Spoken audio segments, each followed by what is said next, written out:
दो बहनों का प्यार। सूरजपुर गांव से थोड़ी दूरी पर दो लड़कियां आपस में पेड़ से गिरे हुए आम के लिए झगड़ रही थीं। बादल छाए हुए थे, हल्की बूंदाबांदी हो रही थी। पास के खेत में उसकी मां धान के पौधों की रखवाली कर रही थी। हवा के तेज झोंके रह रहकर आ रहे थे। तभी आम के पेड़ से एक और आम टपका। छोटी लड़की, जो बड़ी से 2 वर्ष छोटी थी, पहले वाले आम को छोड़कर गिरे हुए आम की तरफ तेजी से भागी। उसके हाथ में कटा हुआ आम था। शायद चिड़ियों ने उसे काटा था। बड़ी के हाथ अच्छा आम आया और छोटी के साथ चिड़ियों का जूठा। छोटी लड़की निराश हो गई। तभी बड़ी लड़की ने कहा, चिड़ियों का जूठा आम मत खाना, इससे बीमारी हो सकती है। हाँ, जो आम हाथ आया है उसे भी नहीं खाने दे रही। तू बड़ी चालाक है। नहीं छोटी, मैं सही कह रही हूँ, उसे मत खा। अपना अच्छा आम देते हुए फिर बड़ी बोली, यह ले, इसे खा ले, उसे फेंक दे। उसे अपना आम देकर बड़ी लड़की अपनी माँ के पास चली गई।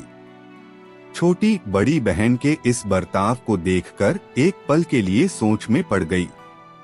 अभी तो वह आम के लिए लड़ रही थी और अब बड़ी सहजता से मुझे अपना आम दे दिया। बड़ी अजीब है मेरी दीदी। नीरा और वीरा 2 बहनें अपने माँ बाप की दुलारी बच्चियां थीं। सूरजपुर गांव में पूर्व दिशा की तरफ आखिरी में उनका घर था। दोनों के मध्य 2 वर्ष का अंतर था। पढ़ने में दोनों होशियार थीं। अपनी अपनी कक्षा में वे सदैव प्रथम आती। नीरा कक्षा 6 की छात्रा थी और वीरा कक्षा 4 की। दोनों बच्चियां गांव से 3 किलोमीटर दूर एक पब्लिक स्कूल पढ़ती थीं। होनहार बच्चियों को सभी अध्यापक पसंद करते थे। वे खेलकूद में भी अच्छी थीं। दोनों दौड़ में सदैव अव्वल आती। स्कूल में कई बच्चियां उनसे ईर्ष्या रखती थीं। उनसे प्रतिस्पर्धा करके भी कभी आगे निकल ना पाती। उन्हीं में से एक लड़की थी जिसका नाम पूजा था। वह कक्षा 6 में पढ़ रही थी और उसकी बहन माया, जो कक्षा 4 में वीरा के साथ पढ़ती थी। वे दोनों बच्चियां भी सूरजपुर गांव में रहती थीं। एक दिन स्कूल से वापस लौटते हुए आपस में किसी बात को लेकर झगड़ने लगी। नीरा और वीरा उनसे उलझना नहीं चाहती थीं, परंतु पूजा और माया लड़ने के लिए पूरी योजना के साथ आई थीं।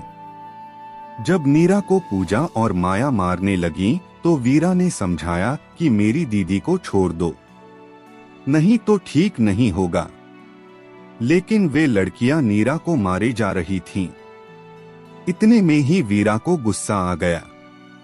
गुस्से में उसने पूजा और माया की विधिवत पिटाई कर दी। वह अकेले ही दोनों पर भारी पड़ रही थी। दोनों पिटता देख अपनी जान बचाकर भाग गईं। छोटी के साहस को देखकर बड़ी की आंखें खुली की खुली रह गईं। अरे छोटी, तूने तो दोनों को मजा चखा दिया, कितनी ताकत है तुझ में। छोटी फूट फूट कर रोने लगी।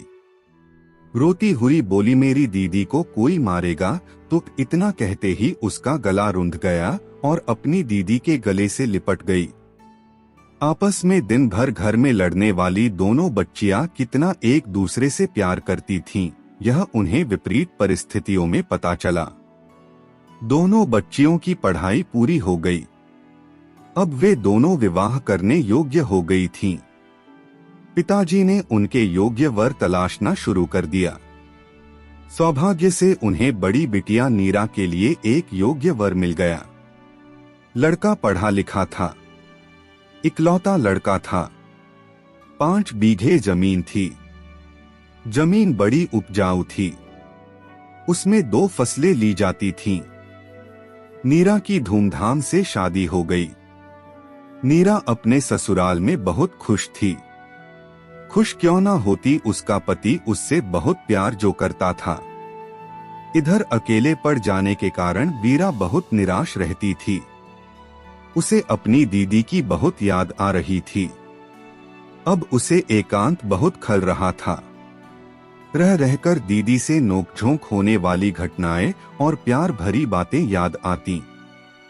वीरा के पिताजी ने वीरा के लिए भी एक योग्य वर तलाश लिया। उसकी भी शादी धूमधाम से हुई।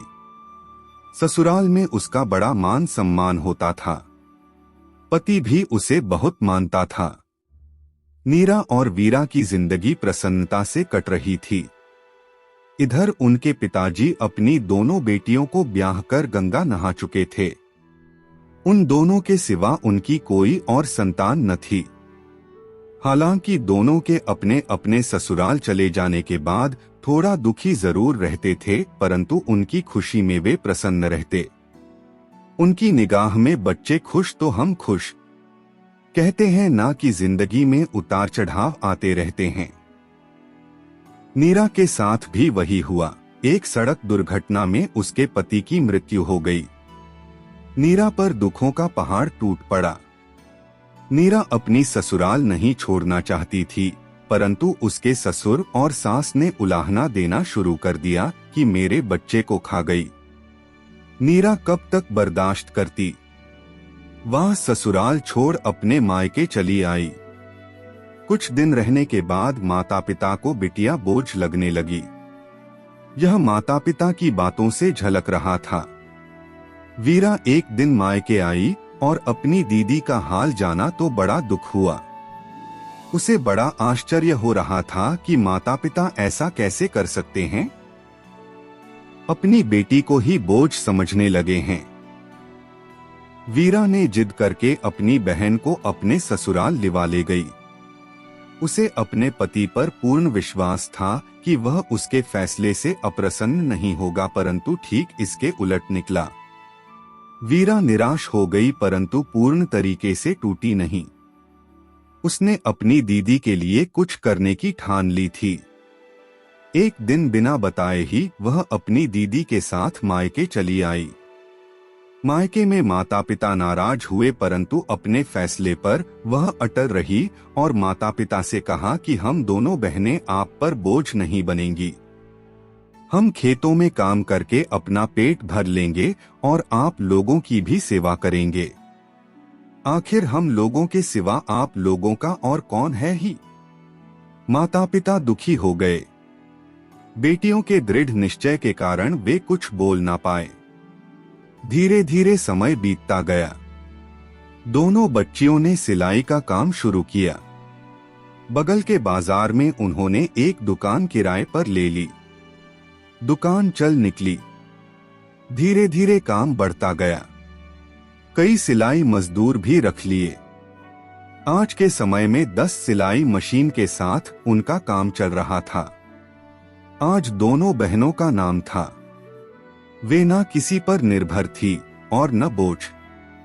कई बार वीरा का पति उसे लेने आया, परंतु उसने साफ मना कर दिया कि मैं अपनी प्यारी दीदी को छोड़कर कहीं नहीं जा सकती।